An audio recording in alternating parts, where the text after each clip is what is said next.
Marcus Chin wiped the sweat from his forehead as he guided his small salvage ship through the debris field. He had been working alone on Station Epsilon 7 for 3 years now, and he knew these routes better than anyone. Most species in the galaxy thought humans were too soft, too emotional for the harsh reality of space. Marcus did not care what they thought. He had his work, his ship, and his solitude. The scanner beeped. A Kethran transport ship floated dead in space, its hull torn open. Marcus felt his chest tighten. The Kethrans were the apex predators of the galaxy, massive feline creatures that ruled through fear and strength. Their empire stretched across hundreds of systems, and everyone knew to stay out of their way. But salvage was salvage. Marcus moved closer. Inside the wreckage, everything was dark and cold. Bodies of adult Kethrans floated in the corridors, their faces frozen in expressions of shock. This was not a normal crash. This was murder. Marcus checked his scanner again, ready to leave when he heard it. A tiny weak sound. Almost like a cry. He found the emergency pod in the cargo bay. Inside was a small creature barely alive. It was a Kethran cub, no bigger than a house cat, with matted silver fur and closed eyes. Its ribs showed through its skin. Marcus could count each breath, slow and shallow. The cub's pod had a royal seal. Marcus accessed the damaged data logs and felt his blood run cold. This was the daughter of Empress Feline, abandoned during a coup. Someone wanted this cub dead. By galactic law, he should report this immediately. Royal bloodlines were protected, sacred. But Marcus looked at the tiny, dying creature and made a different choice. He wrapped the cub in his jacket and brought her to his ship. She was so cold, so still. Marcus had never cared for a Kethran before. He had never cared for any alien species. But he knew what abandonment looked like. He knew what it meant to be left behind to die. For the first 3 days the cub did not move. Marcus tried everything. He researched Kethran biology, mixed different formulas for food, kept her warm. On the 4th day she opened her eyes. They were violet, beautiful and terrified. When Marcus reached out, she hissed and tried to bite him with tiny fangs. He did not pull away. He spoke softly, the way his grandmother had spoken to frightened animals on their farm. "It's okay, little one. I'm not going to hurt you. You're safe now." Days turned into weeks. The cub, whom Marcus named Nova, slowly began to trust him. She learned that the strange, hairless creature with gentle hands brought food and warmth. She learned that when she cried, he came. When she was scared, he stayed close. These were things her own kind had not taught her. 3 months passed. Nova had gained weight and her silver fur now shined. She followed Marcus everywhere, her tiny paws making soft sounds on the metal floors. One evening, as Marcus worked on repairs, Nova climbed into his lap. For the first time she purred. That same night, Marcus saw the galactic news broadcast. The Kethran Empire announced that all royal heirs were dead. The usurper Empress Zera now ruled without challenge. Marcus looked down at Nova, who had fallen asleep against his chest, trusting and small. He could report her. She could be returned to a life of politics and danger, or worse, killed to prevent future challenges to the throne. Or he could keep her safe. He could raise her here, away from the empire that had abandoned her. Nova's purr vibrated against his hand. Marcus made his decision. She was not a political problem or a royal heir. She was just a child who needed someone to care. "All right, Nova," he whispered. "Looks like you're stuck with me." 2 years had passed since Marcus found Nova in that broken ship. She was no longer the tiny, frightened cub he had rescued. Now she stood almost as tall as his waist, with muscles rippling under her silver fur. Her violet eyes had grown sharp and intelligent. But she was different from other Kethrans in ways Marcus had not expected. Every morning, Nova watched Marcus work on the station's machinery. She learned to hold tools in her paws, to understand how things connected and worked together. Marcus taught her human things, not Kethran things. He showed her how to solve problems by thinking, not just by using strength. He taught her about engines, about computers, about strategies he had learned from old Earth military books. "Why do humans fight this way?" Nova asked one day, her voice still young but growing deeper. She pointed at a book about guerrilla warfare. "Because we're not the strongest," Marcus explained. "We use our minds. We adapt.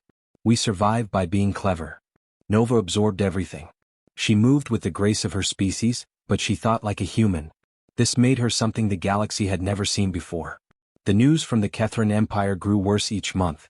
Empress Zera ruled with cruelty. She conquered weaker species, destroyed their homes, and took whatever she wanted. The Kethrans believed they were superior predators, born to dominate. Marcus saw Nova's face darken whenever they watched these reports. "Is that what I am?" she asked quietly one night. "A monster like them?" Marcus put his hand on her head, scratching behind her ears the way she liked. "You're not them. You choose who you become." But Nova worried. Sometimes she felt the instincts inside her, the urge to hunt, to dominate. She was Catherine after all. That violence lived in her blood. The test came on a cold morning when pirates attacked the station. 5 of them, armed and dangerous. They wanted Marcus's salvage, his equipment, everything valuable. Marcus tried to negotiate, but they laughed. One pointed a weapon at his head. Nova moved faster than thought. She was across the room before the pirate could fire. Her claws extended, her fangs bared. The pirate screamed as she struck him down. 2 more came at her, but she was already moving. Her body knew what to do, knew how to kill. Within minutes, 2 pirates lay dead, and the others ran to their ship. Marcus found Nova in the corner afterward, shaking. Her paws were covered in blood. Her eyes were wide with horror at what she had done. "I killed them," she whispered. "I didn't think. I became the monster." Marcus knelt beside her, ignoring the blood. "You protected me. That's not being a monster." "But I liked it," Nova said, her voice breaking. "For a moment I liked the power. Just like Zara. Just like all of them." Marcus took her face in his hands, making her look at him. "Listen to me. Strength isn't about being fearsome. It's about protecting those who can't protect themselves. You have power, yes. But you choose what to do with it. That choice is what makes you different." Nova's shaking slowly stopped. She understood. She had power, terrible power, but she also had something the Catherine Empire did not have. She had a conscience. She had learned compassion from a human who saw her as more than just a predator. From that day forward, Nova trained with purpose. She combined her natural Catherine abilities with everything Marcus taught her. She learned human martial arts, tactical thinking, and strategies. But most importantly, she learned restraint. She learned when to use her strength and when to show mercy. Late one night, Marcus found her reading about human warriors, heroes who fought not for conquest but for protection. "Can a Catherine be like this?" she asked. Marcus smiled. "You already are." In the corner of his screen, Galactic news flashed. The Catherine Empire was searching for something, hunting for lost artifacts. Marcus's smile faded. He knew what they were really searching for. They were searching for her. The Catherine scout ship arrived without warning. Its sensors had detected something impossible on Station Epsilon 7. A royal bloodline signature. A signature that should not exist. Marcus saw them on his screens before they docked. 12 warriors, all wearing the black armor of the Talon Squadron. Elite killers. His hands moved quickly across the controls, sending an emergency message to Nova, who was in the lower sections of the station. The lead Talon entered the docking bay with confident steps. His name was Commander Vex, and his scars told stories of 100 battles. He looked at Marcus with cold yellow eyes. "Human. You harbor a pretender to the throne. Surrender her and you may live." Marcus stood his ground, though his heart pounded. "I don't know what you're talking about. We found blood samples from the pirate attack 2 months ago. Royal blood. The cub that should have died years ago lives here." Vex's claws extended slowly. "This is treason against Empress Zara. Where is she?" "She's not a pretender," Marcus said quietly. "She's my daughter." Vex laughed, a harsh sound.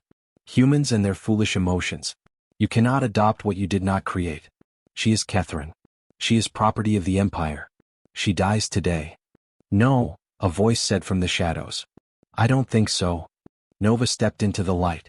She was 6 years old now, fully grown by Catherine's standards.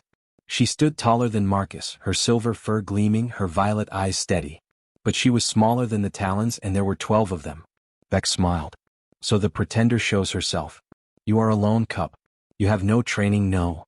He never finished. Nova moved like lightning. She had learned from Marcus to strike first when there was no choice. Her claws caught Vex across the chest, drawing blood. The other Talons attacked immediately. What followed was chaos. Nova used everything Marcus had taught her. She did not fight like a traditional Catherine, standing strong and proud. She used the station itself as a weapon. She led them into narrow corridors where their numbers meant nothing. She triggered the maintenance systems Marcus had modified, creating traps and diversions.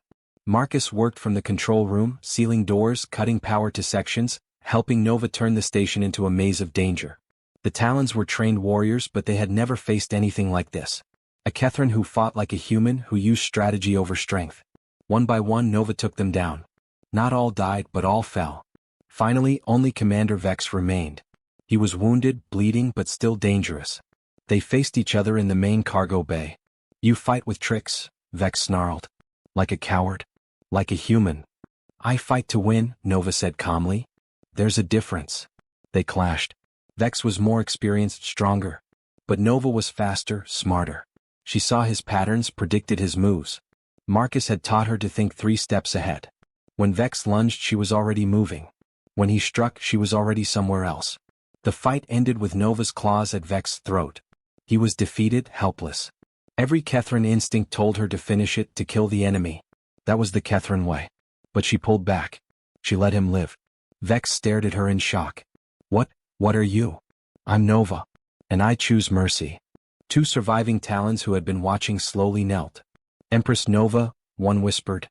"The merciful Fong. We pledge to you." Vex coughed blood. "You fool. Zera will send fleets now. She fears what you represent. A Catherine with a human heart. You've doomed yourself." Marcus appeared beside Nova. "Then we run. Together." Nova looked at the station that had been her home, then at Marcus who had been everything. "Where do we go?" "Somewhere we can make a difference," Marcus said. "If they're coming anyway, let's give them a reason to." Nova nodded. The hunter had become the hunted. But she was ready. Refuge Station floated in neutral space, a place where species fled from Catherine cruelty. When Nova's ship arrived, panic spread through the crowds. A Catherine meant death. People ran, hid, prepared to fight. But Nova did not attack. She stood in the docking bay with Marcus beside her and spoke words no Catherine had ever spoken. "I'm here to help, not to conquer." The station's leader, a small reptilian named Kess, approached carefully. His people had lost their homeworld to the Catherine Empire. He had every reason to hate Nova. "Why should we trust you? You are one of them." "I was raised by a human," Nova said simply. "I was taught differently. And I want to stop Empress Zera." Word spread quickly. The lost heir had returned, but she was not like other Catherines. She had been raised by humans. She knew compassion. Within weeks, others came. Not just those seeking protection, but those ready to fight. Nova's pride grew. But it was different from any military force the galaxy had seen. She had Catherines who had deserted Zera's empire, tired of cruelty. She had humans who believed in her cause. She had dozens of species, all working together, all treated as equals. Marcus became her chief strategist. He taught them guerrilla warfare, hit-and-run tactics, how to fight enemies stronger than themselves. The Pride learned to use brains over brawn, creativity over tradition. They became ghosts, striking Catherine's supply lines and disappearing before reinforcements arrived. Nova fought alongside her followers, not above them. When they raided a prison transport, she was the first through the door. When they rescued refugees, she carried the wounded herself. Species that had cowered before Catherines now watched in wonder as one of them showed them kindness. But not everyone accepted her methods. A traditional Catherine warrior named Drac challenged her one day in front of the entire Pride. "You shame us," he growled. "You show weakness. You treat prey as equals. This is not the Catherine way." "The Catherine way has made the galaxy hate us," Nova replied calmly. "I choose a different path. Strength demands respect through fear. Strength earns loyalty through trust." Nova met his eyes. "I will not force you to follow me, Drac. You're free to leave. That's the difference between Zera and me. She rules through fear. I lead through choice." Drac was silent for a long moment. Then slowly he knelt. "I choose to follow you, Empress. Teach me this new way." The Pride grew stronger. They broadcast messages across the galaxy showing that change was possible. Nova's face appeared on screens everywhere, speaking words that made tyrants nervous and the oppressed hopeful. "I am Empress Nova and I challenge Empress Zera. Not for power but for peace. Join me and together we build something better." Galactic powers took notice. The Human Coalition received requests from other species asking to learn the human way of thinking. Marcus found himself teaching diplomats and warriors about empathy, about seeing potential in the unlikely, about the strength and compassion. But success brought danger. A trusted warrior named Shun betrayed their location to Zera, believing the old ways were the only true path. Before Marcus could stop it, the message was sent. 3 days later, scanners detected Zera's main fleet approaching. Hundreds of ships. Thousands of warriors. Overwhelming force. The Pride gathered in Refuge Station's command center. Fear filled the air. They could run, scatter, survive another day. Or they could stand and probably die. Nova looked at Marcus. Her father. Her teacher. The human who had saved a dying cub and raised her to be something the galaxy had never imagined. "What do you think?" she asked quietly. Marcus smiled, though his eyes were sad. "I think we've come too far to run now. Whatever you choose, I'm with you." Nova turned to her Pride. Hundreds of faces from dozens of species, all looking to her. All trusting her. "We stand," she said firmly. "Not because we're fearless, but because someone must. If we run, hope dies. If we fight, hope lives. Even if we fall." The Pride roared their agreement. They would face Zera together. Zera's fleet arrived like a dark storm. Ship after ship filled the space around Refuge Station. The Empress herself stood on the bridge of her flagship, confident in her victory. She would crush this rebellion and kill the Pretender once and for all. The battle began with fire and chaos. Nova's Pride fought with everything they had. They used Marcus's strategies, attacking in unpredictable patterns, hitting weak points, creating confusion. But Zera's forces were too many, too strong. Slowly the Pride was being pushed back. Then Zera made her choice. She wanted to kill Nova personally. Her shuttle landed in Refuge Station's main hangar, surrounded by her personal guard. She walked through the corridors, killing anyone in her path, until she reached the command center. Nova stood waiting. Behind her, Marcus watched from the control station. Around them, the Pride fought desperately to hold the line. "So the cub finally faces me," Zera said, her voice cold. She was massive, covered in scars, her claws stained with blood from 1,000 battles. "You should have died years ago. I will correct that mistake." "You fear me," Nova said calmly. "Not because I'm strong, but because I prove you wrong. Kethrans don't have to be monsters. Strength is everything." Zera roared and attacked. The two Empresses clashed with terrible force. Zera fought with pure power, the traditional Kethran way. Nova fought with skill and strategy, the way Marcus had taught her. She dodged where Zera expected her to block. She moved where Zera thought she would stand firm. But Zera was experienced, battle-hardened. Her claws raked across Nova's side, drawing blood. Nova stumbled, pain shooting through her body. Zera smiled, moving in for the kill. Marcus began broadcasting the fight across all Kethran military channels. Every ship in Zera's fleet could now watch their Empress in battle. "You see that?" Marcus spoke into the broadcast. "That's your choice. A tyrant who rules through fear, or a leader who fights for something better." On the screens they saw Zera kick a wounded Pride member aside without care. They saw her laugh at Nova's pain. Then they saw Nova, bleeding but standing, protecting those behind her. The tide turned. Kethran ships began breaking formation. Captains who had grown tired of Zera's cruelty remembered what honor meant. They turned their weapons away from Refuge Station. In the command center, Nova found her strength. She had been raised by a human. She had learned that true strength meant protecting others. She fought not for power but for purpose. That made all the difference. Nova's next strike was perfect. She moved like lightning, combining Kethran ferocity with human cunning. Zera fell, defeated, bleeding on the floor. "Mercy," Zera gasped, though she had never shown it to anyone. "I surrender." Nova stood over her, claws ready. Every instinct screamed to finish it. But she thought of Marcus, of everything he had taught her. She pulled back. "You can have exile. Leave and never return." Zera's eyes filled with rage. She could not accept mercy from someone she saw as weak. She lunged at Nova one final time, attacking dishonorably. But Zera's own second-in-command, disgusted by this betrayal, struck her down instead. The battle was over. Zera's fleet surrendered. Kethran warriors knelt before Nova, recognizing her as their true Empress. The coronation happened a month later. Nova stood before the galaxy not as a conqueror but as a protector. She abolished the old laws of domination. She established the Pride Covenant, promising protection for all species. Marcus stood beside her, refusing any titles. He was just happy to see what his daughter had become. Years passed. The Kethran Empire transformed into a force for peace. The galaxy called Nova, the galactic beast who chose to protect. She was fearsome, yes, but in the best way.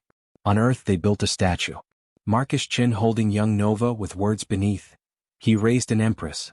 She raised our hopes." Nova had become exactly what the galaxy needed. A Kethran with a human heart. Strong enough to fight, wise enough to show mercy.